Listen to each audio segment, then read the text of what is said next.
आज यह जो आनंद का क्षण हम सब के बीच है,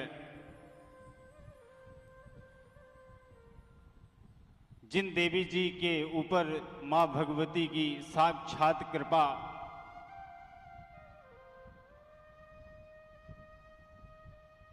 कि आज उनकी कृपा से जिनका यत्र तत्र सर्वत्र पूरे विश्व में इतनी छोटी कम उम्र की आयु में अपनी व्यापकता को बनाने का आपने काम किया है, निश्चित रूप से भगवती की कृपा है।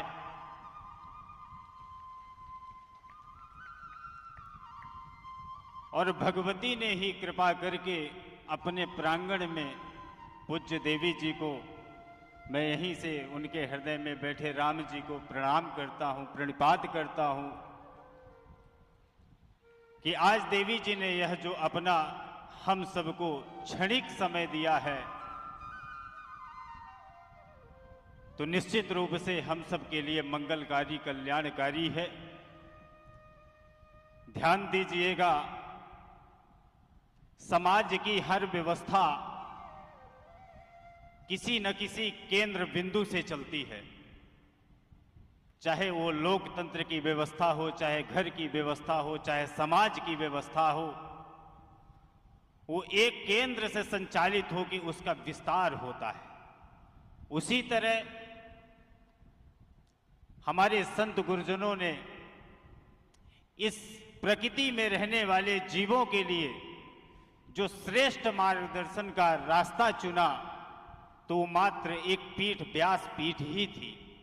कि व्यास पीठ के माध्यम से जो भी मुखरित होगा, जो भी समाज के लोगों को, इस प्रकृति में रहने वाले लोगों को व्यास पीठ के माध्यम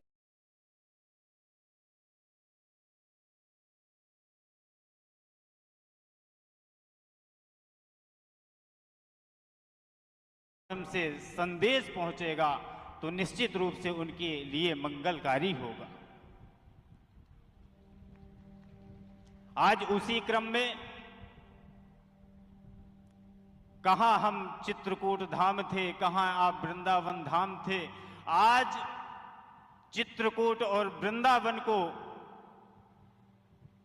अपने सहज आग्रह में जो पूरे ब्राह्मण समाज का प्रतिनिधित्व कर रहे हैं, हमें तो कहना बहुत कुछ है, पर मैं कम शब्दों में, क्योंकि कथा में पूज्य देवी जी ने जो मुझे यह क्षणिक समय दिया है, और मैं अवरोधक समझता हूं कि मैं बना हूं इतनी दिव्य भगवान की कथा पर। ये आवश्यक व्यवस्था है मंच की, एक व्यवस्था के अनुरूप दास को यह जो समय मिला है, तो क्षणिक समय में मैं सब कुछ कहना चाहूंगा। सूक्ष्म रूप में निवेदन करूं, यह कार्यक्रम की यह जो दिव्य भव्य रूपरेखा है और यह कार्यक्रम का जो आयोजन को बड़े सुचारू रूप से जो यह संचालित कार्यक्रम हो रहा है, ये हमारे ब्राह्मण समाज के राष्ट्रीय अध्यक्ष पंडित संजय त्रिपाठी जी का ये जो संकल्प था, उस संकल्प में हम सब लोग सहयोगी बनके आज यह साकार कर रहे हैं। त्रिपाठी जी चाहते तो अन्यत्र भी कहीं कर लेते, त्रिपाठी जी चाहते तो घर में भी कर लेते, पर ब्राह्मण समाज के राष्ट्रीय अध्यक्ष होने के नाते जो इनकी व्यापक सोच थी, व्यापक विचार था, इनका श्रेष्ठ संकल्प था कि हमारा प्रयास खुद के लिए नहीं होगा, हमारा प्रयास अगर मैं रीवा नगर में रह रहा हूं तो समूचे रीवा के भक्तों के लिए होगा। ऐसा विचार सिर्फ मां भगवती की ही कृपा से संभव था। आज जो मां भगवती ने आपके ऊपर विशेष कृपा करके और यह दिव्य दिव्यतम भव्य भव्यतम आयोजन का व्यापक रूप बनाया है, तो निश्चित रूप से यह सराहनीय है। और निवेदन करूं कि पूज्य देवी जी ने अपना जो व्यस्ततम समय यह विंध्य क्षेत्र को दिया है, जो किसी कारण या किसी कारणवश इस अनुष्ठान में अभी तक उपस्थित नहीं हुए हैं, तो यहाँ समुपस्थित भक्तों से भी मेरा पुनः पुनः आग्रह है और निवेदन है कि आप यह जो शेष समय बचा हुआ है, तो पूज्य देवी जी की वाणी का और उनके दर्शन का यह विशेष लाभ से वंचित ना रहे, तभी त्रिपाठी जी का यह प्रयास सफल होगा। और एक बार ऐसी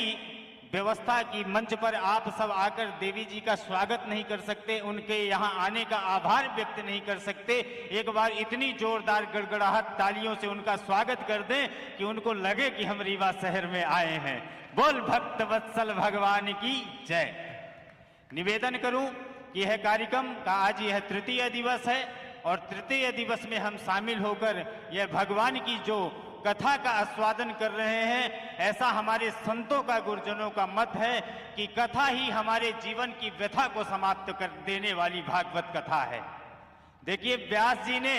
17 पुराणों की रचना करी, पर व्यास जी के मन को शांति नहीं मिली। जैसे हमारे त्रिपाठी जी पूरे शहर में वर्ष में लगभग 8 से 10 से 12 कार्यक्रम करते हैं, फिर भी आपका मन रहता है कि ऐसे सनातन धर्म के कार्य और संत गुरुजनों का रीवा में आगमन बना रहे कि जिससे हमारे रीवा में रहने वाले भक्तों का मार्गदर्शन प्रशस्त होता रहे। एक बार जोरदार त्रिपाठी जी के लिए भी कि ये देवी प्रांगण में नहीं, पूरे विंध्य में ऐसी राम जी की जय जयकार लगवाते रहे। मैं निवेदन कर रहा हूं कि जैसे LIC का एजेंट होता है, वो अपनी कंपनी में जोड़ने का काम करता है, उसे कंपनी सहज में बोनस दे देती है, तो हमारे त्रिपाठी जी अप्रत्यक्ष होकर भी, त्रिपाठी जी चाहते नहीं कि हमारे